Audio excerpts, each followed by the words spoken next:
दोस्तों मेरा नाम मनोज, स्वागत है आप सभी का मेरे इस यूट्यूब चैनल में जिसका नाम है ज्ञान लर्निंग। दोस्तों आज का वीडियो बहुत ही इंटरेस्टिंग होने वाला है, इसलिए लास्ट तक देखिए। आपके यदि कोई भी सवाल हो इस वीडियो से रिलेटेड तो आप कमेंट करके ज़रूर पूछ सकते हैं। चलिए दोस्तों स्टार्ट करते हैं कि मोटर के कनेक्शन के बारे में।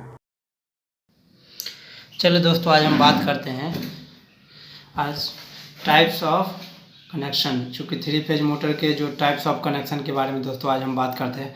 Basically 3 types of motor connections होते हैं। या तो हम स्टार कनेक्शन कर सकते हैं, या डेल्टा कनेक्शन कर सकते हैं, या स्टार डेल्टा कनेक्शन कर सकते हैं। इन तीनों में कनेक्शन में डिफरेंस क्या है? स्टार कनेक्शन के में कॉइल के अप्रॉक्स जो है सिंगल फेज 220 वोल्ट दिया जाता है, लेकिन इन दोनों में जो है 440 वोल्ट या फिर जो है ना 415 वोल्ट दिया जाता है। ये दोनों डिफरेंस है। स्टार के अंदर जो है ना ये वैसे जगह पे ऐसे मोटर का स्टार कनेक्शन किया जाता है जिसका लोड कम हो, जिसके ऊपर जो है ना हमें ज़्यादा लोड नहीं रहता है जिस मोटर के ऊपर, इसको हम स्टार कनेक्शन कर सकते हैं।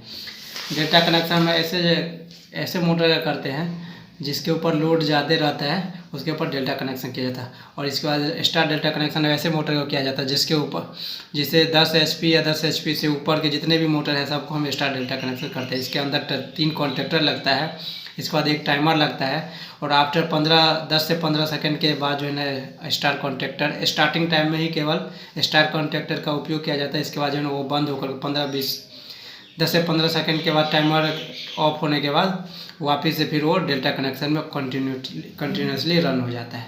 तो इन दोनों के प्रति जो है ना कॉइल के 440 वोल्ट सप्लाई दिया जाता है, लेकिन स्टार कनेक्शन के लिए हम सिंगल फेज की सप्लाई दिया जाता है। लेकिन कोई भी मोटर कनेक्शन करने से पहले हमें एक बेसिक चीज़ें पता होना चाहिए कि during motor connection should be check. ये चीज़ हमें चेक करना ज़रूरी है।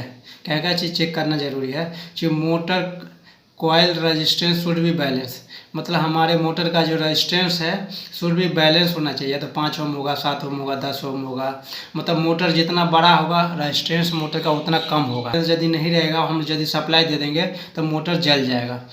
दूसरा है कि मोटर बॉडी से सप्लाई टर्मिनल का रेजिस्टेंस शुड भी मेगा इन्फिनिटी होना चाहिए या फिर मेगा ओम होना चाहिए। क्योंकि मोटर के जो भी टर्मिनल है, टर्मिनल से बॉडी का जो रेजिस्टेंस है या तो मल्टीमीटर के ऐसे की सहायता से या मेगर की सहायता से जब भी हम फाइंड आउट करेंगे तो उसमें रेजिस्टेंस जो है ना बहुत ज़्यादा बताना चाहिए। तो मेगा ओम में बताए या इन्फिनिटी बताए। इसका मतलब ये हुआ कि हमारा कोई भी वाइंडिंग जो है ना बॉडी से टच नहीं है, इसका मतलब ये हुआ। इसलिए हम मेगर वैल्यू चेक करके ही उसका कनेक्शन करें। तीसरा पॉइंट ये है coil of motor winding should be continuity, मतलब कॉइल को जो अब हम मल्टीमीटर से चेक करेंगे तो कंटिन्यूटी पे रख के मल्टीमीटर को, तो हमें कंटिन्यूटी बताना चाहिए। इसका रेजिस्टेंस भी शो करना चाहिए, ठीक है। प्रत्येक वाइंडिंग का रेजिस्टेंस शो करना चाहिए, तभी हम मोटर का वाइंडिंग करें, अन्यथा मोटर का वाइंडिंग ना करें। नेक्स्ट पॉइंट है कि मैनुअली शाफ्ट को, यदि हम किसी भी मोटर का कनेक्शन करने से पहले उसके शाफ्ट को पहले मैनुअली हाथ से जो है ना 1-2 बार घुमा करके देख ले कि वो प्रॉपरली घूम रहा है कि नहीं। ऐसा ना हो कि बेयरिंग टूटा हो या जाम हो, तो जिस कारण क्या है कि हम यदि सप्लाई देंगे तो कुछ देर के बाद जो है मोटर जल जाएगी। तो बेयरिंग का कंडीशन ही प्रॉपर रोटेशन हो रहा है कि नहीं, तो ये सब चीज़ देखने के बाद ही हम जो है उसका मोटर का कनेक्शन करें। नेक्स्ट पॉइंट आता है कि कोई भी continuity don't show from body to supply terminal, मतलब हमें कंटिन्यूटी नहीं बताना चाहिए। सपोज ये मोटर है, इसका 3-3-6 टर्मिनल है, तो इस बॉडी से और इसके बीच में जो है ना हमारे मल्टीमीटर को जब हम लेके जाएंगे तो कंटिन्यूटी नहीं बताना चाहिए। कंटिन्यूटी मतलब हो गया कि आपस में कोई वायर या कंडक्टर जो ऊपर अंदर का जो वाइंडिंग है बॉडी से टच है, इसलिए कंटिन्यूटी नहीं बता रहा। कंटिन्यूटी यदि बता रहा है इसका मतलब ये मोटर जला हुआ है, ऐसे कंडीशन मोटर कनेक्शन ना करें। नेक्स्ट है मोटर बॉडी अर्थिंग शुड। अब जब भी हम किसी मोटर का कनेक्शन करने के लिए जाए तो सबसे पहले उस मोटर का देख लिया जाए कि उस मोटर का जो अर्थिंग है उसको बॉडी अर्थिंग दिया गया है कि नहीं। क्योंकि मोटर बॉडी का यदि अर्थिंग दिया हुआ रहेगा तभी हम उसे कनेक्शन करें, नहीं तो जैसे ऐसे यदि हम कनेक्शन किए और उसके अंदर कोई वाइंडिंग फॉल्ट हुआ, कोई लीकेज करंट हुआ, तो जिस कारण जो है ना इंसान को फिर वो करंट लग सकता है। इसलिए सेफ्टी रीजन से सपोज ये मोटर है तो इसका जो है ना बॉडी से एक तार जो है ना ग्राउंड के किसी या तो इसके बॉडी से उसके आसपास में जो भी जैसे अर्थिंग के जो सोर्स है उसके वायर को शॉर्ट कर दिया जाए, या फिर उसके सप्लाई के साथ यदि अर्थिंग का वायर आ रहा है तो उसको भी कनेक्ट कर दिया जाए एक बॉडी के साथ, और इसको एक ग्राउंड कर दिया जाए। ताकि जो है ना इसके अंदर बॉडी के ऊपर कोई भी यदि लीकेज करंट होगा तो टच करने वाले व्यक्ति को उसको लीकेज करंट नहीं लगे। तो ये चीज़ बहुत ही सेफ्टी है, जो किसी भी मोटर कनेक्शन करने से पहले उसके अर्थिंग ज़रूर चेक कर ले कि मोटर के बॉडी का अर्थिंग जो है ना प्रॉपर टाइट है कि नहीं, लूज नहीं होना चाहिए, प्रॉपर टाइट रहना चाहिए, ताकि इसके ऊपर कोई भी लीकेज यदि करंट हो तो कोई यदि टच करे तो उसको रजिस्ट करंट ना लगे। ये बेसिक पॉइंट है। ये चीज़ें पता होने के बाद ही हम कोई कनेक्शन करना चालू करें। चलिए दोस्तों अब आगे बात। स्टार कनेक्शन में क्या होता है कि स्टार कनेक्शन में जैसे ये वाइंडिंग है, ये first winding, second winding, third winding, इसके अप्रॉक्स जो है ना हमेशा 220 वोल्ट या 230 वोल्ट मतलब सिंगल फेज की सप्लाई दिया जाता है। इसमें क्या होता है कि जैसे आपस में पहले ये तीन को पहले शॉर्ट कर दिया जाता है। ये वाइंडिंग है ये, तो इसको आपस में पहले शॉर्ट कर दिया जाता है। जैसे ये टर्मिनल है, आपस में जैसे शॉर्ट करके और इसके थ्रू जो है ना ये सप्लाई दिया जाता है। इसके थ्रू जो है 3 फेज सप्लाई दिया जाता है। तो आपस में शॉर्ट होने की वजह से तो एवरी कॉइल पे जो है 230 वोल्ट की सप्लाई ही जाता है इसमें। तो इसका स्टार कनेक्शन ऐसे मोटर को किया जाता है जिसका लोड कम हो और जिसको कम लोड के लिए उपयोग किया जाता है।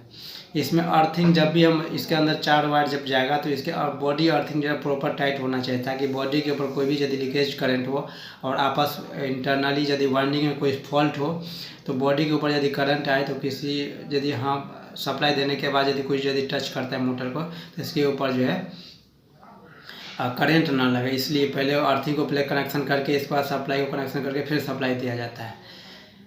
तो ये है इसके अप्रॉक्स कॉइल के प्रति 230 to 220 to 230 volt he supply दिया जाता है पर एवरी कॉइल के। यहाँ पे कम लोड के लिए उपयोग है। नेक्स्ट अब बात करते हैं डेल्टा कनेक्शन। डेल्टा कनेक्शन ऐसे जगह पे किया जाता है जहाँ पे मोटर के ऊपर लोड ज़्यादा रहता है, वैसे में कनेक्शन डेल्टा कनेक्शन किया जाता है। डेल्टा कनेक्शन जैसे आप देख रहे हैं कि ये कॉइल हो गया, first coil, second coil, third coil, इसके में जो है ना 415 वोल्ट की सप्लाई दिया जाता है एवरी कॉइल के प्रति। सपोज ये RST है ये और UVW है, तो इसमें आपस में जो है जैसे ये वाला इस तरीके से तीनों को आपस में शॉर्ट कर देते हैं। जैसे ये सपोज हम इसको मानते हैं, ये इस तरीके से पहले ये आपस स्टार कनेक्शन में क्या था कि आपस में इस तरीके से शॉर्ट कर दिया था और इसमें डेल्टा कनेक्शन में ऐसे शॉर्ट करके इसके बाद जो है ना इसके प्रति 3 फेज की सप्लाई दे दिया जाता है। इस प्रकार से हम डेल्टा कनेक्शन करते हैं। इसको भी जैसे मैंने बताया कि मल्टीमीटर की सहायता से पहले हम फाइंड आउट कर लेंगे कि कॉइल टू कॉइल हमें रेजिस्टेंस बताना चाहिए, कंटिन्यूटी बताना चाहिए। इसके बाद एवरी कॉइल का बॉडी के साथ जो है ना ये बॉडी के साथ कंटिन्यूटी नहीं बताना चाहिए। ये सारा चीज़ यदि ठीक है तभी हम कनेक्शन करें, नहीं तो मोटर ओपन रहेगा तो उस कंडीशन में शॉर्ट सर्किट होने का चांसेस ज़्यादा हो जाता है। यही बात हम बात करते हैं डेल्टा कनेक्शन। डेल्टा कनेक्शन के लिए जो मोटर के अंदर 6 वायर निकलता है। 6 वायर निकलता है। तो सपोज जैसे ये RST टर्मिनल है और UVW टर्मिनल है, तो कभी भी जो है ना इसका जो कनेक्शन है तो ये फेज टू फेज में मैच नहीं होना था। इसमें भी जो 415 वोल्ट का सप्लाई दिया जाता है स्टार डेल्टा कनेक्शन में भी, लेकिन इसमें जो इसका जो सप्लाई दिया जाता है, सपोज जैसे ये स्टार डेल्टा कनेक्शन है, ये इसमें 3 टर्मिनल जैसे है, ये सीरीज जैसे है ये RST। तो R के साथ जैसे हम U लिए हैं तो U नहीं ले करके V लेना है हमको। एक बार S के साथ R के, इसके बाद U के बाद V नहीं ले करके इसको यदि हम W ले लेंगे तो इसको ले लेंगे U। इस तरीके से तीनों फेज जो है ना मैच नहीं करता है, क्योंकि जो फेज हम इसको दिए यहाँ पे इसको दूसरा फेज दे देना है। इस तरीके से जो है हम यहाँ पे 10 HP या उससे ज़्यादा के लिए जो है ना हम जो है ना स्टार डेल्टा कनेक्शन करते हैं। अभी हमें किसी मोटर का डायरेक्शन जब भी चेंज करना होगा तो हमें 2 तरीका, या तो हम ब्रेकर साइड से हम 2 आपस में किसी 2 फेज को इंटरचेंज कर देंगे तो डायरेक्शन चेंज होगा, या फिर मोटर टर्मिनल साइड से भी किसी 2 फेज को आपस में इंटरचेंज कर देंगे तो डायरेक्शन चेंज हो जाएगा। चलिए दोस्तों, धन्यवाद, थैंक्स फॉर वॉचिंग। वीडियो को लाइक करें, सब्सक्राइब करें।